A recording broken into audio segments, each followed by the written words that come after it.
listening to the Intrepid radio program with Scotty Roberts. Intelligent Talk. Happy Thursday evening, folks. This is Scotty Roberts. You're listening to my show, the Intrepid radio program, right here on the Odyssey Radio Network. That's ODYSY1.com. Come on over and see all the goodness that is Odyssey Radio. And come on over and see the video simulcast over on my YouTube channel. Now, I don't use a lot of animations and stuff, and I really should be doing that. And I'll be doing more of that, I think, as time goes on here. Let's spruce up the place a little bit. Add some animations. Add some more visuals. So when you come over, you're not just watching my talking head.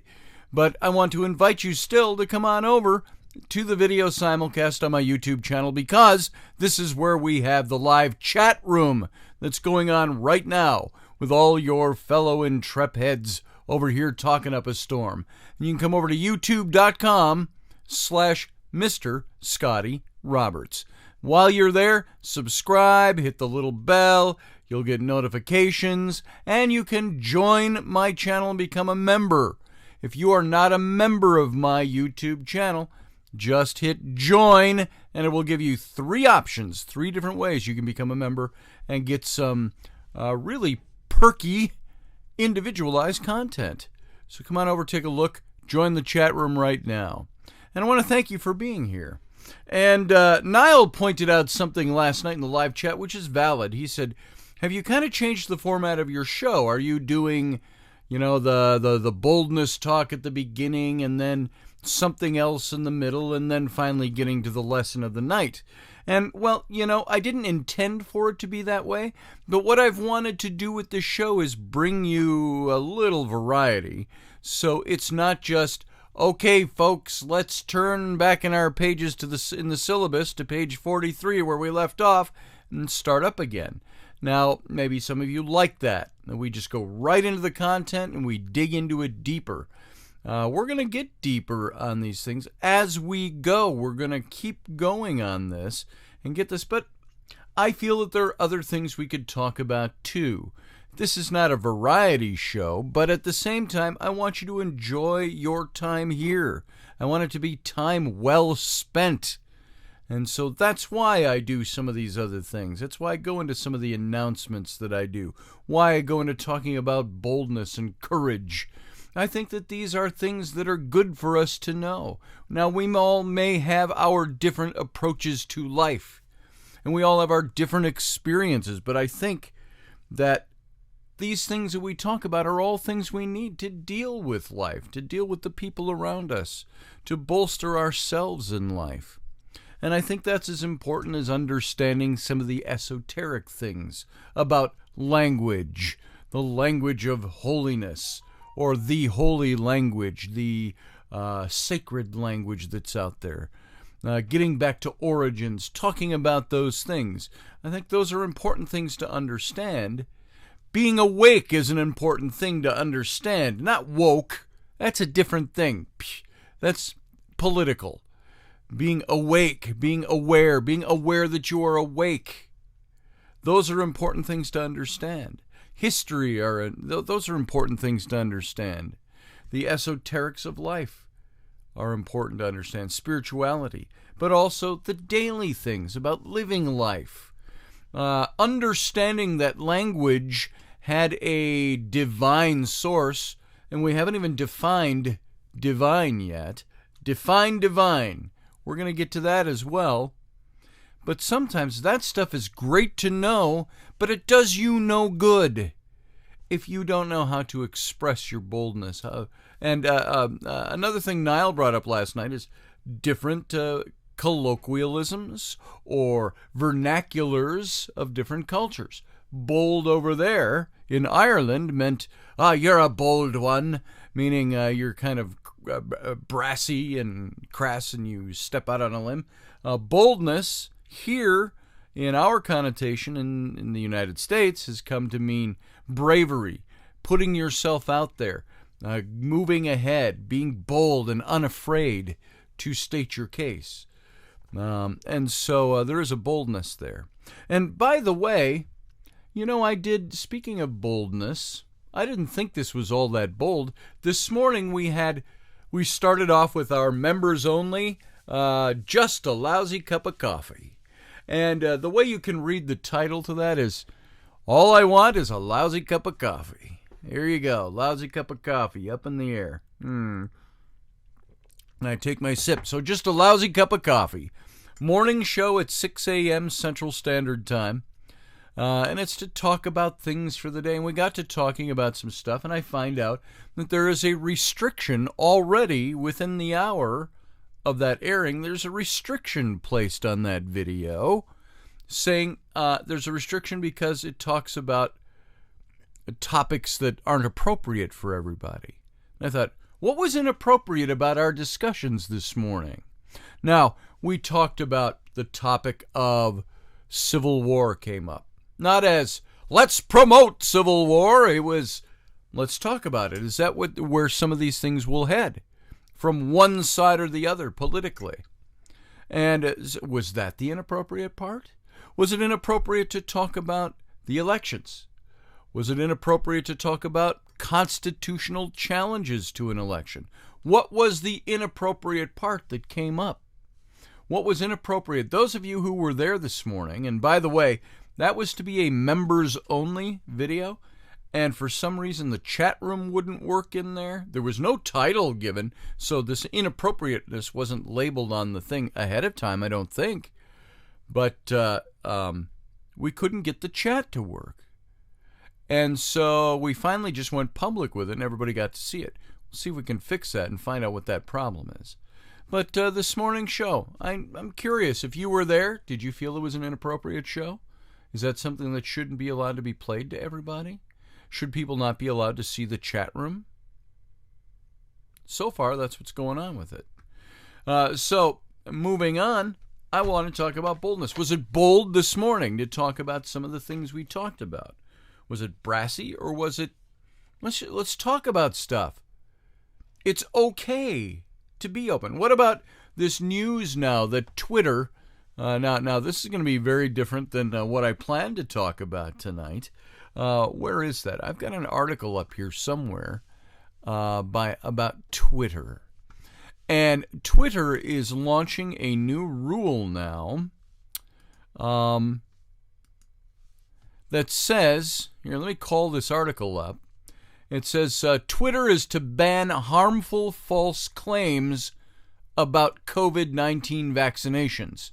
Harmful false claims. They're going to ban harmful false claims.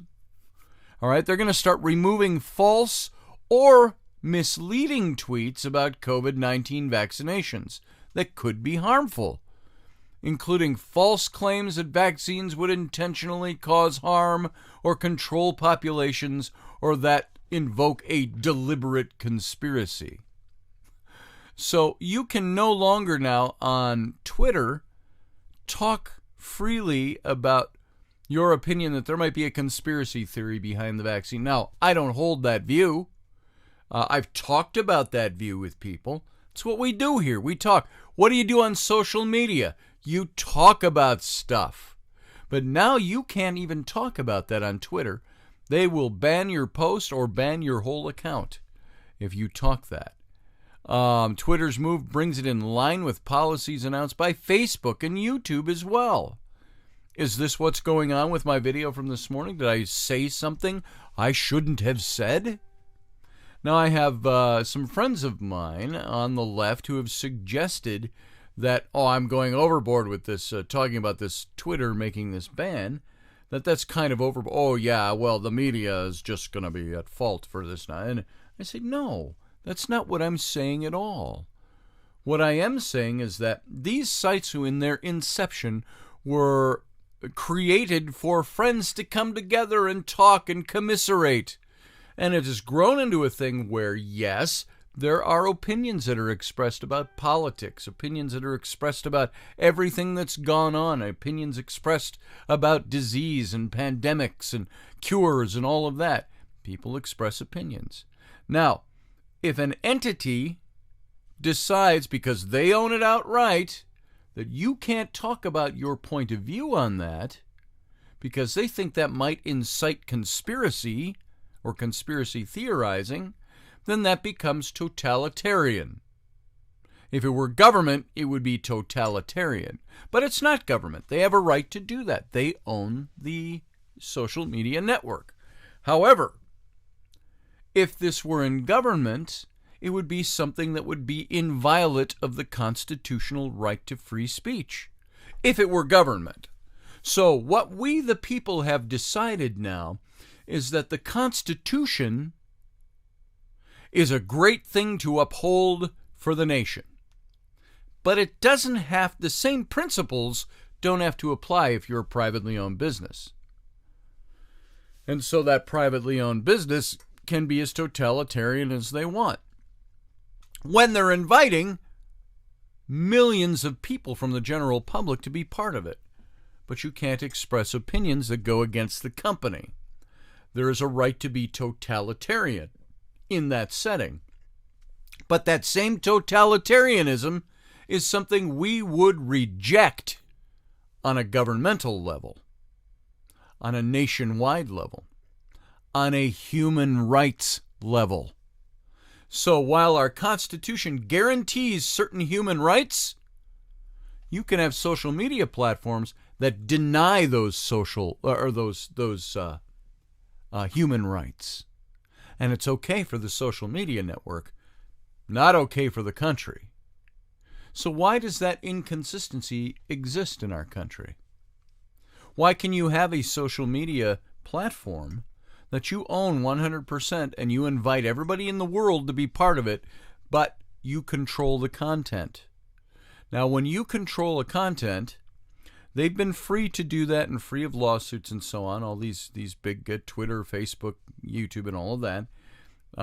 But when you, because they call themselves a platform. It's a platform for expressing ideas. But when you control that platform from within your ownership status, you are no longer a platform. You have become a publisher, an editor of content, which changes your status. And that's the problem with this, I think. So is this what I'm experiencing from this morning? I said something that YouTube doesn't like, so they've restricted my video.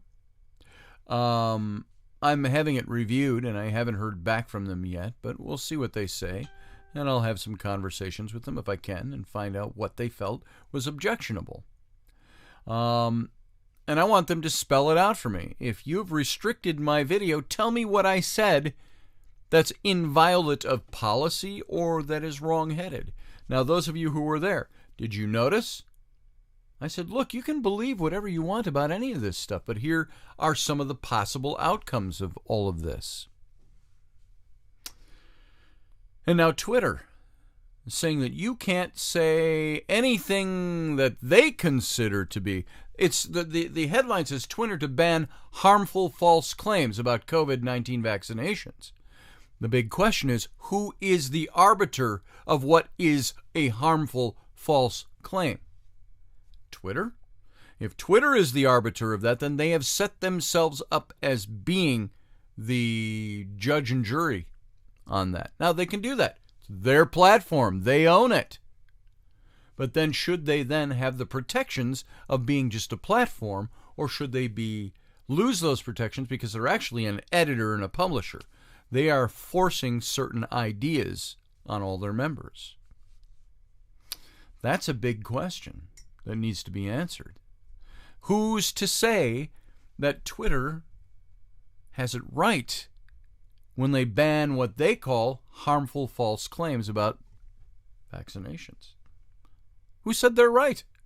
But they're setting themselves up as being right. So this will be an interesting thing to see play out. Further action is going to be taken in coming weeks. Facebook and YouTube have both in recent weeks announced bans on false claims about vaccinations that go against information from public health experts. Well, which public health experts? There are public health experts that don't agree on the vaccinations. Twitter previously required users to remove tweets with false or misleading information about the nature of coronavirus, the efficacy or safety of preventative measures or treatments, such as wearing masks. That's supposedly a preventative measure. Official regulations of the risk of infection or death. The company said it hides such tweets and blocks users from tweeting again until they remove those posts. You will remove that post that we disagree with based on our evaluation of who is giving the right information out there amongst the scientific experts. We are the arbiter of that because we own this channel. There it is. But if it were the government doing that, it would be unconstitutional. So once again, we come back to the principle. If it's good for the country and good for freedom and good for liberty and good for the constitutional rights of a United States citizen, why is it not good on Twitter or Facebook or YouTube? There you go. Twitter said it would enforce the updated policy starting December 21st and would expand these actions in the upcoming weeks after that. So, according to... No, I don't even want to get into that. Okay? We're going to leave it there. So, let me ask you. I don't even know what I want to ask you, frankly, on that. I think I've said my piece on that. And I think I've said where we need to go on that. And what I believe about where we're heading on that. We're heading into legally sanctioned totalitarianism that has nothing to do with our Constitution or our government, because it's a privately owned company. So privately owned companies don't have to abide by the Constitution, according to this. They don't have to offer you the same rights and freedoms that your nation offers you, that your Constitution offers you. Does that make us a free people? Does Twitter have the constitutional right to tell you what you can and cannot say on their platform? To a certain degree, yeah. But if the Constitution supports your right to say it, but a platform in social media does not, are they inviolate of the Constitution?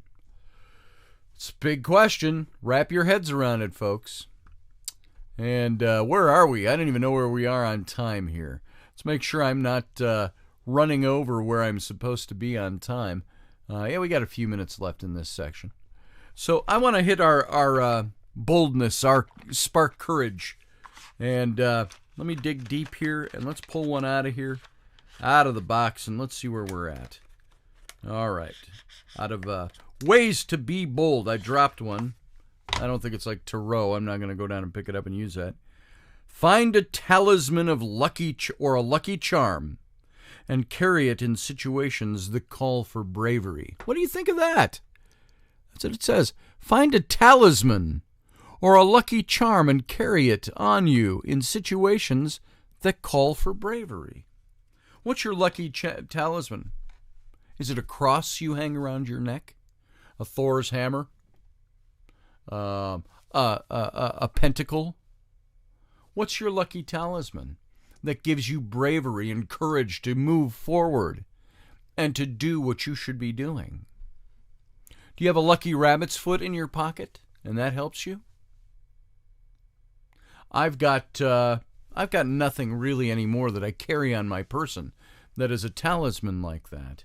I have at times, I've gotten fortune from fortune cookies. And I've taken those pieces of paper and I put them in my pocket and stuffed them in because it was good. Somebody said it's good luck to carry those around with you. Now, is that silliness? For the most part. Some people believe that's real. Is your bravery or your boldness or your courageousness bolstered by carrying around a talisman to remind you of your boldness?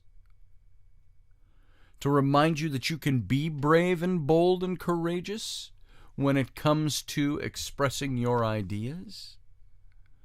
What's your lucky talisman? If you're in the chat room, put that down. What's your lucky talisman? I want to hear it. We want to read those. We want to see what that's about. And what makes you feel like you can move forward?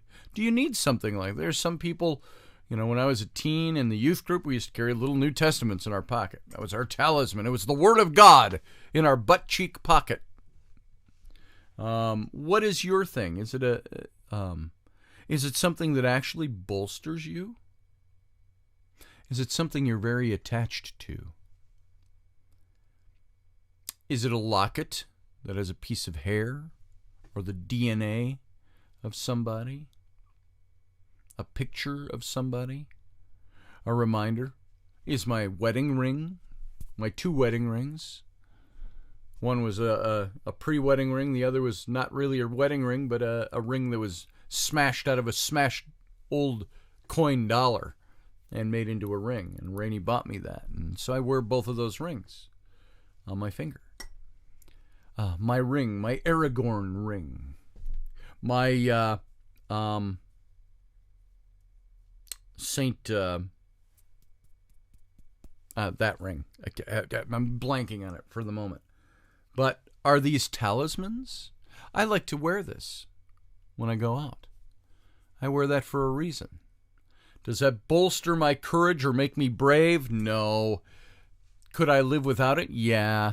Have I built up in my mind perhaps a little superstition of if I don't wear that, I am susceptible to evil? Maybe. Do I believe that really works? If it got down to it, I'd have to say, no, I don't believe that works. But then I'd have to say, well, maybe I do. I contradict myself on that. So is that one of those things that I use for bravery? Is this ring, this ring I have, the ring of the king, is what this is gifted me. That was the ring that Reuben Fasthorse and his wife got for me back in 2003 for doing some work for them. It's been on my finger ever since. It's the ring of the king, Aragorn's ring from the Lord of the Rings. What does that do for you? So, you know what? This says to bolster your courage, to bolster your boldness. Find yourself a talisman. It could be a t-shirt that says think. I wear my think t-shirt today because I want to use my thinking cap today. It could be anything like that. It could be a cross that reminds you, or a religious symbol you wear in a chain around your neck, or a leather string around your neck to remind you. It could be, a bracelet that you wear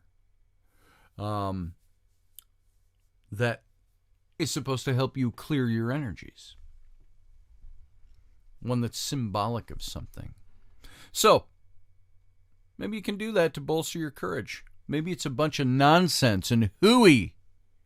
Or maybe it's something that helps you inside to attach to your courage and to your boldness and your ability to do what you think is better for you. I encourage you to do something like that. So we got to go out to break right now, folks. We're at the end of the first segment. We're going to come back and talk about this whole holy language. We're going to dig a little deeper into that, so sit tight. We'll be right back.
Are you looking for a really awesome and amazing graphic designer? How about an illustrator or a photographer? This is Rainey Roberts, and I wanted to tell you how you can get my designer, illustrator husband, Scotty Roberts, to work for you on your project. Do you have an awesome self-published book but no cover, or even worse, a cover that really sucks? Do you need a kick-ass logo for your company or some f***ing awesome graphic designs for your ads or website? Then get in touch with my husband for the best f***ing awesome kick-ass design and illustration. He knows his stuff, and he's been at this for more years than I've been alive. Go to ScottAllenRoberts.com. That's Scott with 2 T's, ALANROBERTS.com to take a look at his online portfolio of work, or call 651-468-8115. Now go out and kick some ass with some kick-ass graphic design. Hire my dad so he can take me to Disneyland.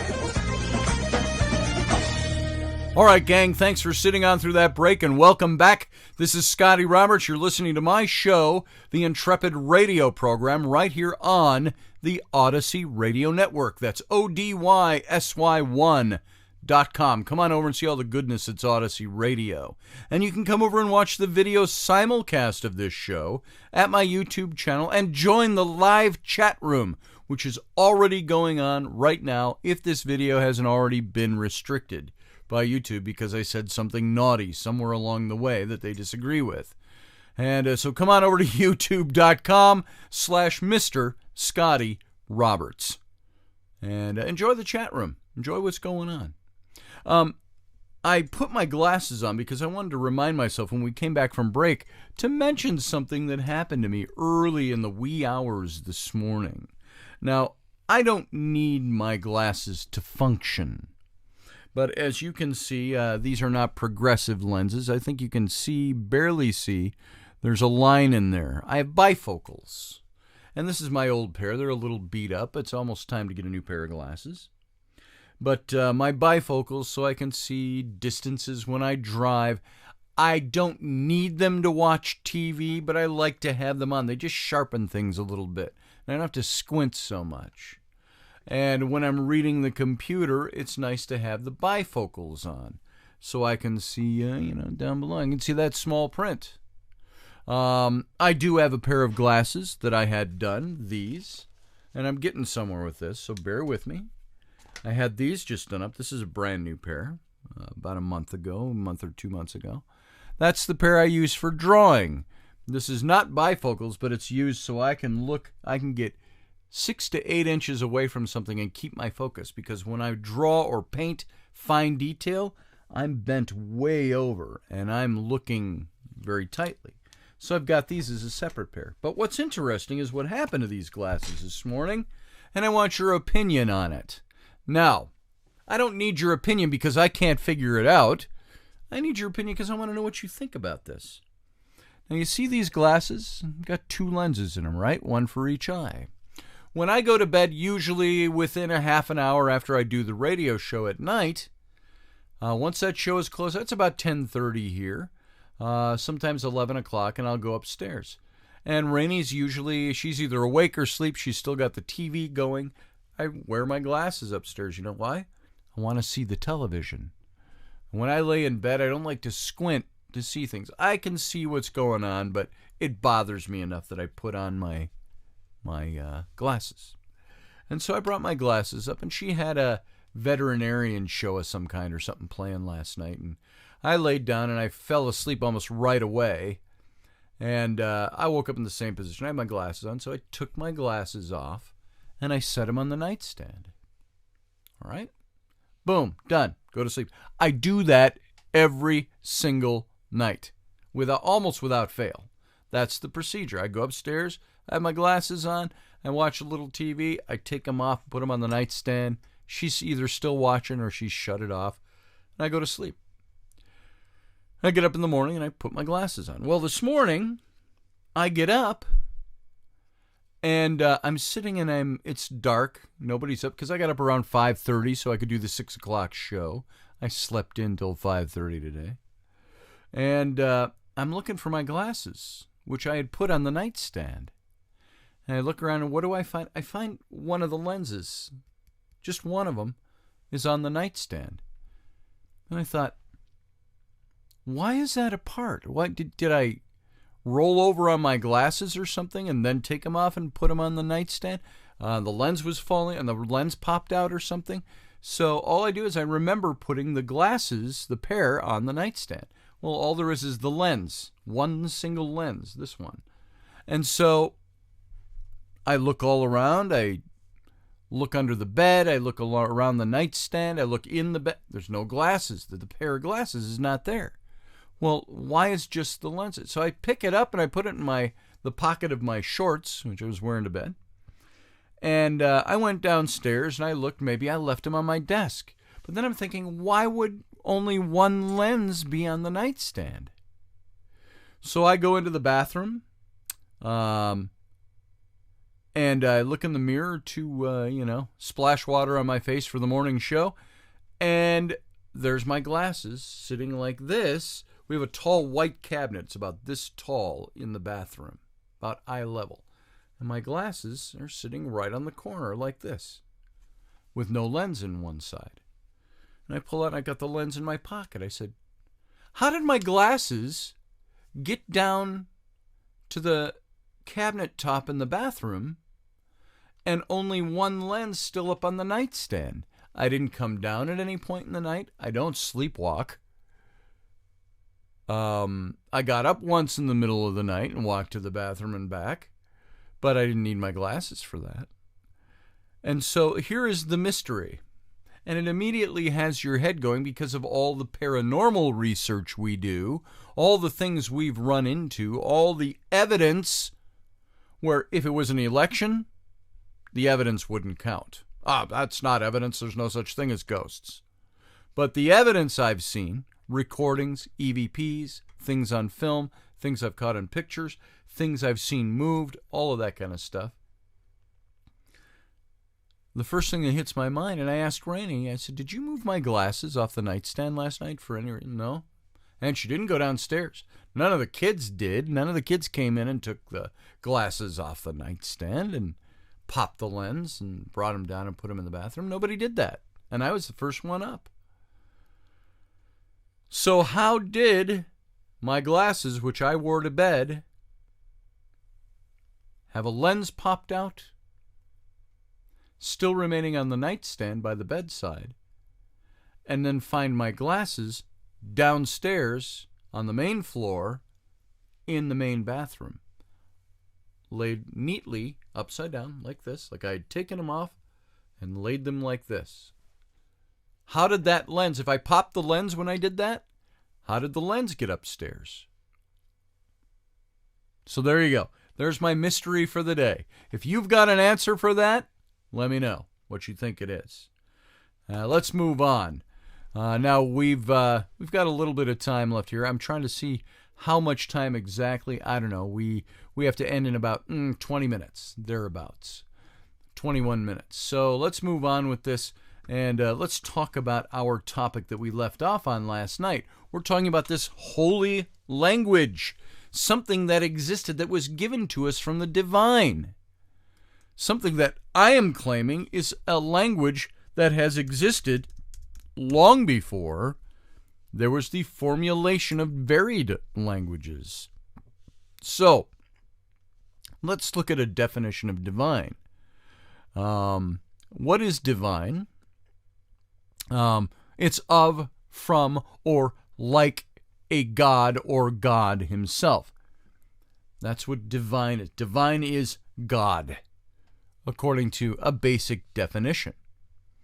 And as the informal, it means excellent or a delightful. Oh, what a divine meal that was. Things like that. As a noun, a cleric or a theologian is it divine? No. So what is divinity? Let's look at that word for a second here. Divinity. Divinity is, here we go. Divinity is the state or the quality of being divine, such as talking about, as the definition says here, Christ's divinity. We talk about that. The study of religion or theology, a doctor of divinity. When I went to school, I was working on my Master of Divinity for my master's degree. And so divinity is out there. divine is out there, I think there's none of us that really questions too much what the word means. Divine is the idea of something being God, or of God, or godly. It's the things that are either related to, divinity is the things that are either related to, or devoted to, or proceeding from a deity. What the hell's a deity, we ask? A deity is a god, a supernatural being, considered to be divine or sacred. Divine, having godlike qualities, acting like a god, being a god, is the idea of divine and of divinity. Divinity having the qualities of. Historically, there are many ancient cultures like the Mesopotamians, the Egyptians, the Greeks, the Romans, the Norsemen. They all personified natural phenomena as being their divinity.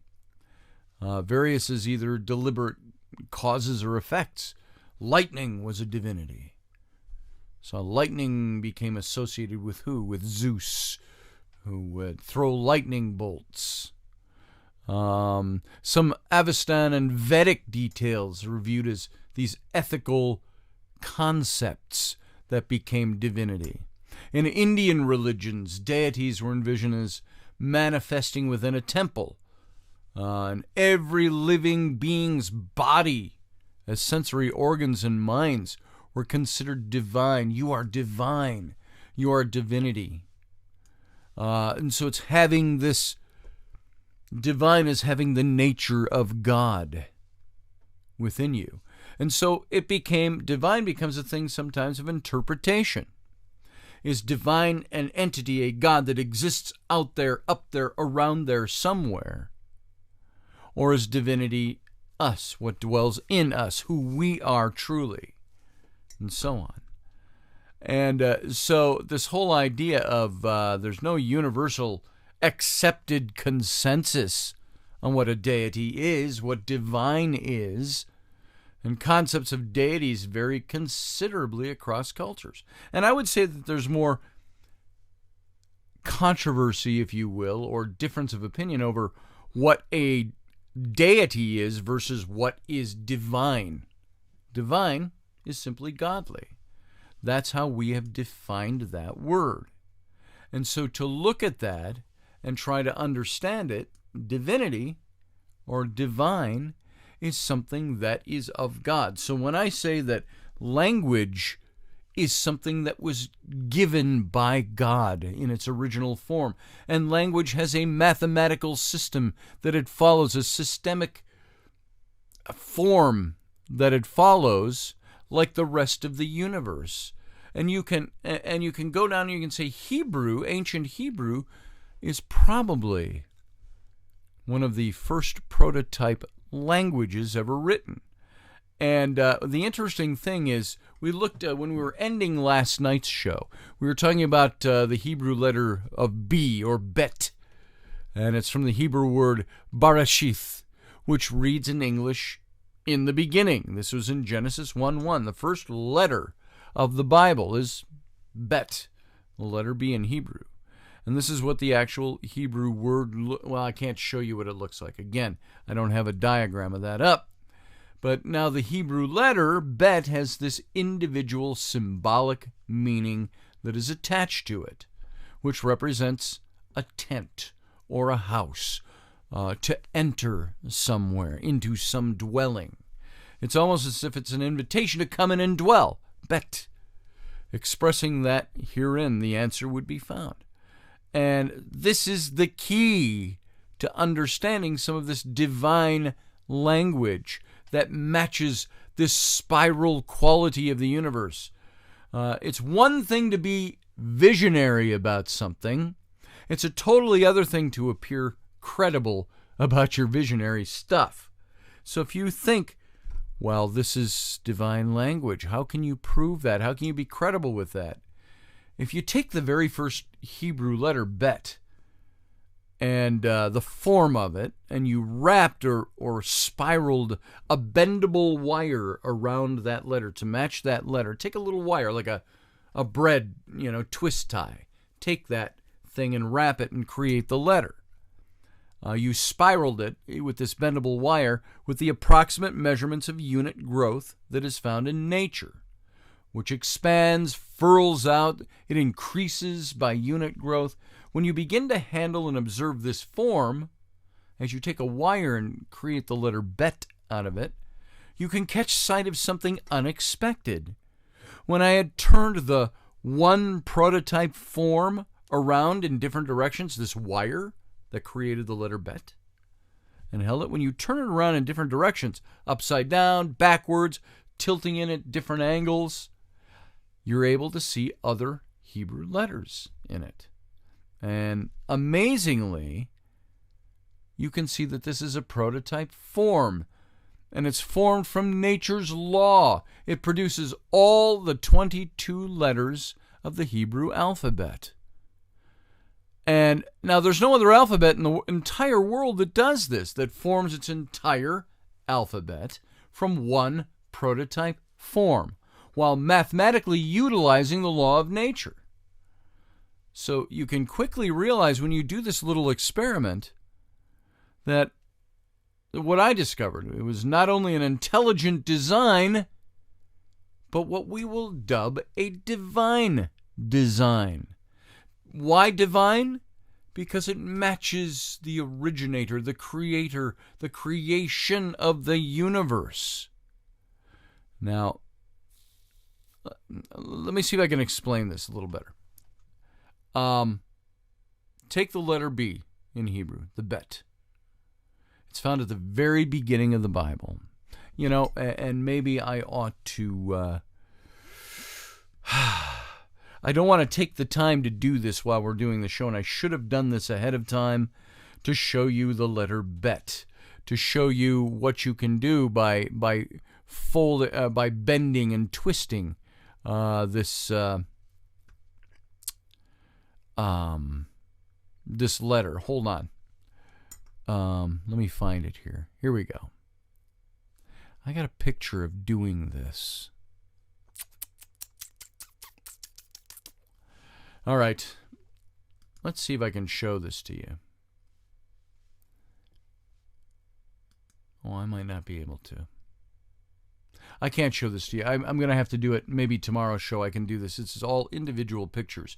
But what this shows, I've got a diagram that shows taking a wire and making the letter bet, which comes down and around and twists this way. It's kind of formed basically like this. If you think cuneiform, it would be wedge, wedge, wedge.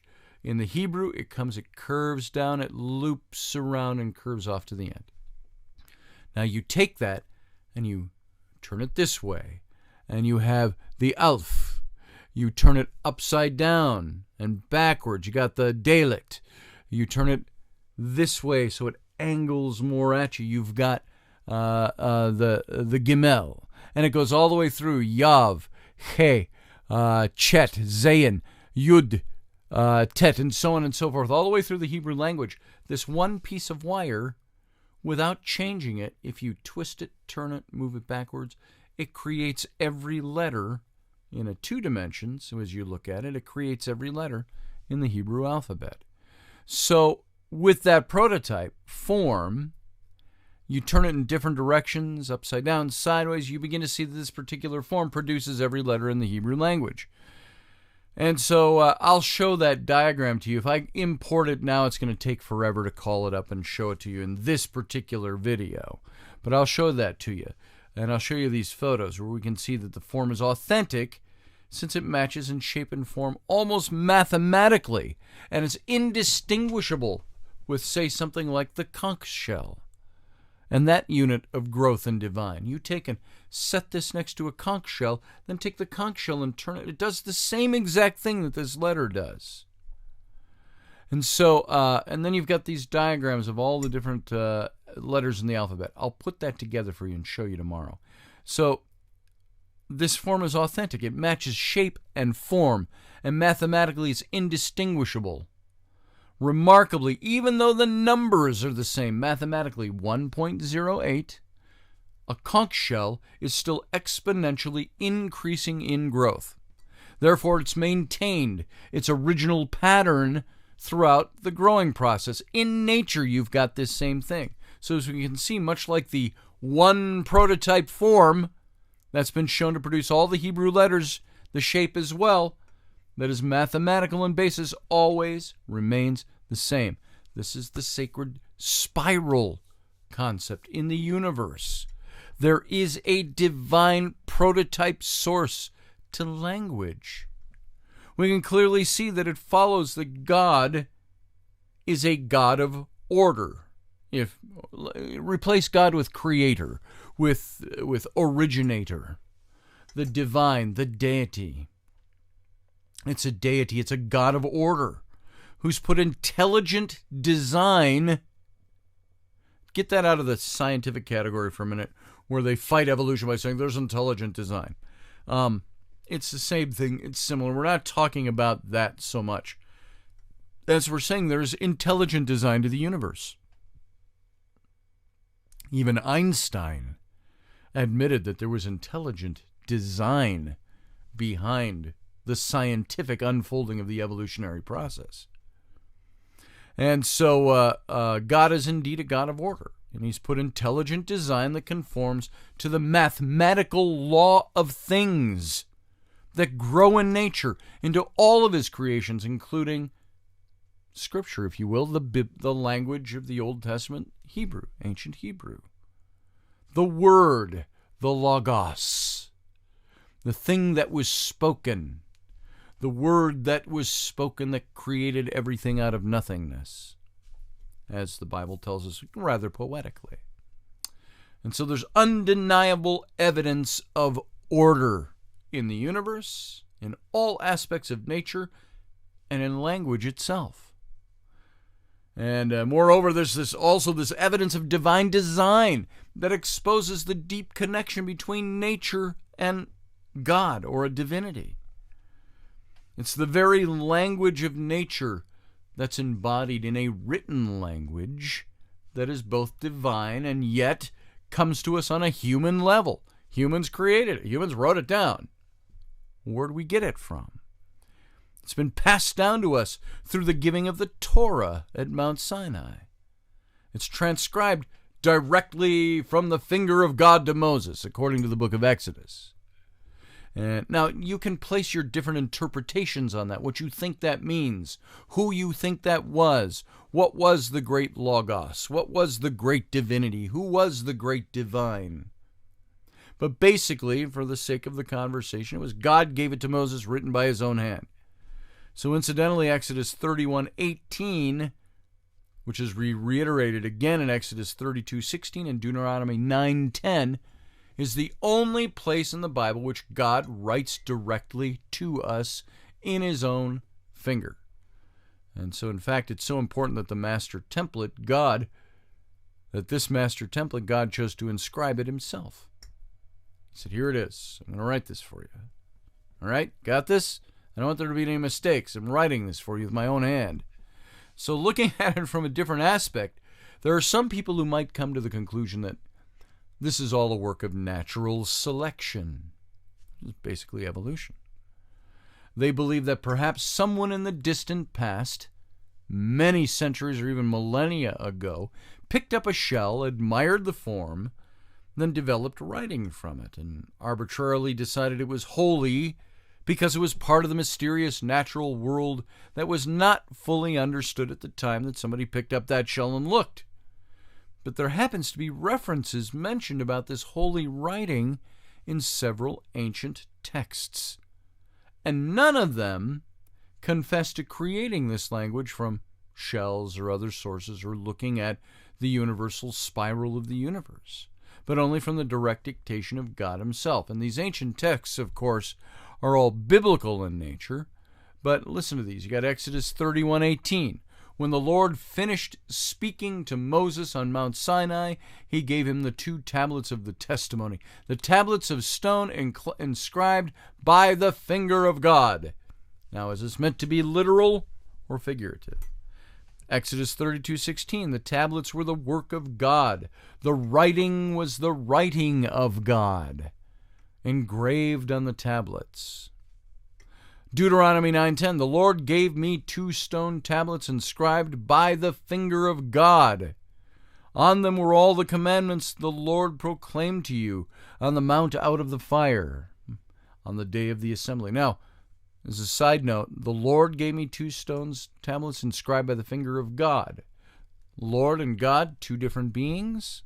The Lord gave me the tablet that was written by the finger of God. Or is he relating the finger of God as the antecedent, the Lord? I've got to look that one up in the original language.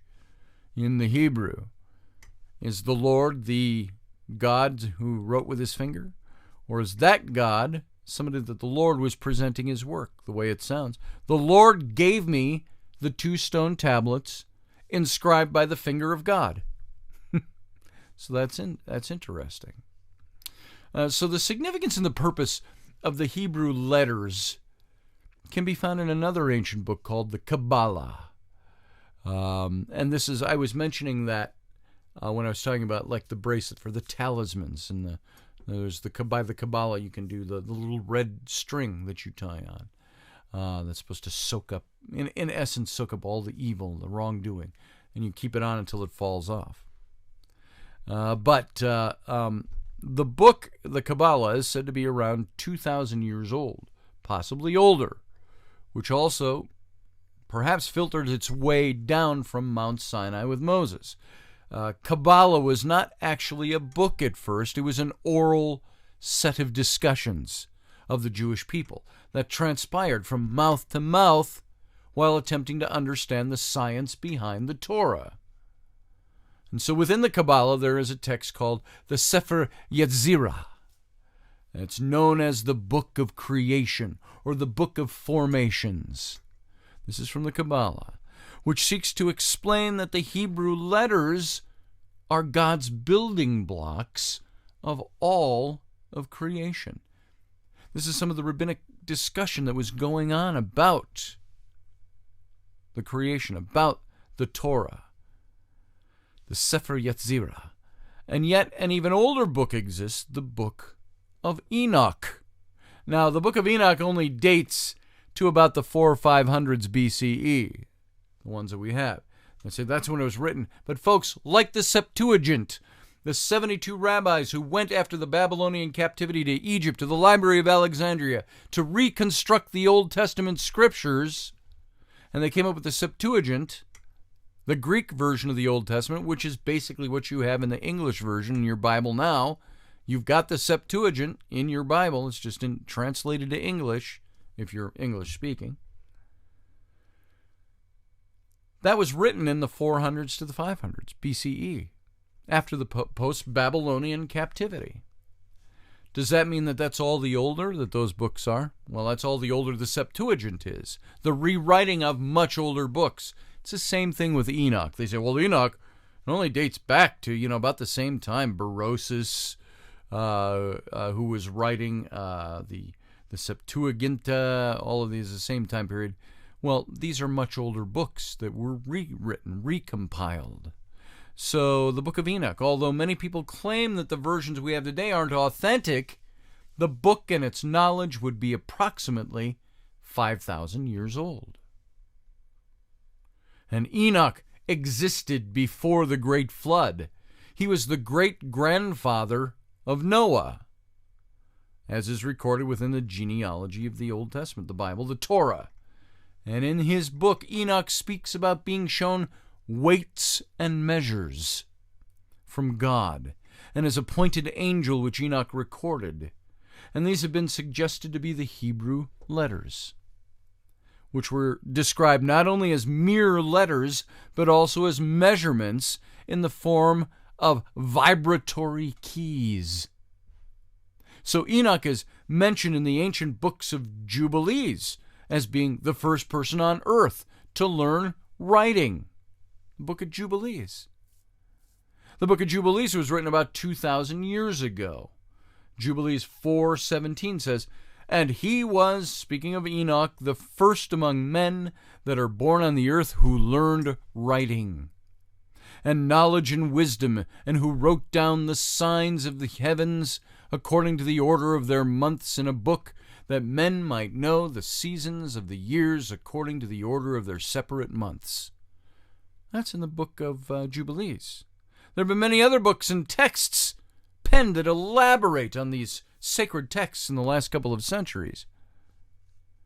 And they're worth looking into, and we're going to talk about them more, but I just noticed by the clock, we're out of time. We got to go. Maybe we should move the matchstick bravery stuff, courage, into a morning show, and we'll just go with the lessons from the beginning. We'll see. We'll see how this all works out. So, guys, thanks for being here. We're going to pick this up where we left off tomorrow. You have a good night. See you in 23 hours.